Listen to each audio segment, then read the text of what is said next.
Jonathan Creek there. Now, the South Australian town of Tarawa is a long way from Hollywood, but there's a local girl who's put the humble Mid-North community on the map. Her death-defying stunts have made her a star in Tinseltown, allowing her to brush shoulders with some pretty big Hollywood names. But for the moment, she's got her feet firmly on home ground, so Vassal Melandris paid her a visit. When I started, it seemed like a completely impossible dream. She's followed her passion, and I've got to respect that.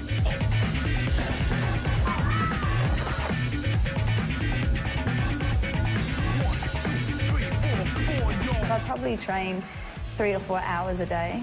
Every day? Whether it's falling off a cliff, being shoved off a speedboat, or trading blows with villains, they are the death-defying stunts Hollywood action stars build their reputations on, but rarely do themselves. Absolutely. Quite often. In fact, one of my favourite people, who's a really good friend of mine, and I do her stunts, she calls me up from time to time and she'll say, "Oh my gosh, someone just asked me if I did the stunt," and I said yes. Not that it phases the real person in the action, Kylie Furneaux, who's just happy to turn up to her dream job every day. To be able to do something I love that's physical, that changes every day, that's completely challenging. In just 8 years, Kylie, who hails from the mid-north town of Tarawa, has become one of the most sought-after stunt women in Tinseltown.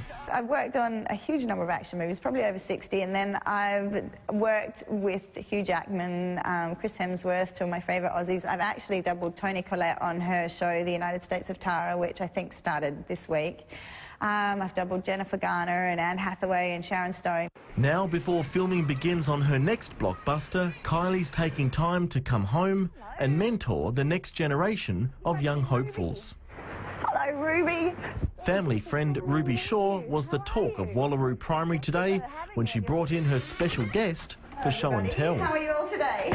It's great to have her here and talking to me in real life. You know, I would hate that I inspired any kids to do that as a career. I would feel so responsible. And I had to stand in front of 4 big glass windows, and they exploded them in my face. Kylie's parents, Peter and Loy, say they're not surprised their daughter chose this dangerous career path. Even at a young age, she was fearless and pushing boundaries. And the horse took off, and Kylie was hanging onto the horse crazily, and this horse just went right across the paddock and stopped at the gate, and she was still on it. However, when Kylie turned 19, she discovered she was far from bulletproof. I had a car accident when I was 19 and ended up breaking a bone in my back, and doctors actually told me I'd never play sport again, and they said that my physical life would probably be very limited. How do you cope with that news?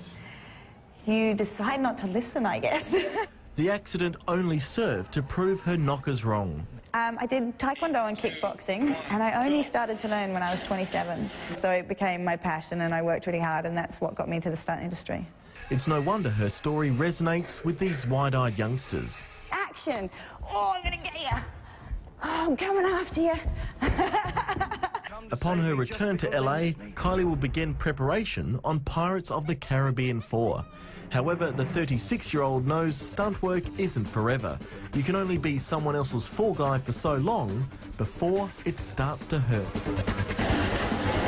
Worried hell out of me, I tell you. I would much rather her earn a living with her Bachelor of Business Management. I'm moving into doing some hosting stuff, and I just produced an adventure travel show which is aimed at showing people that the world out there is an amazing place. So Does that mean you're on camera? yes. But I can be myself on camera. So this really is your calling? Maybe. I'm going to show the skills needed to survive here. Heard of a show, Man vs. Wild? I love Bear Grylls. He's my idol. Could you be the female Bear Grylls? I absolutely could. Oh, she can do everything.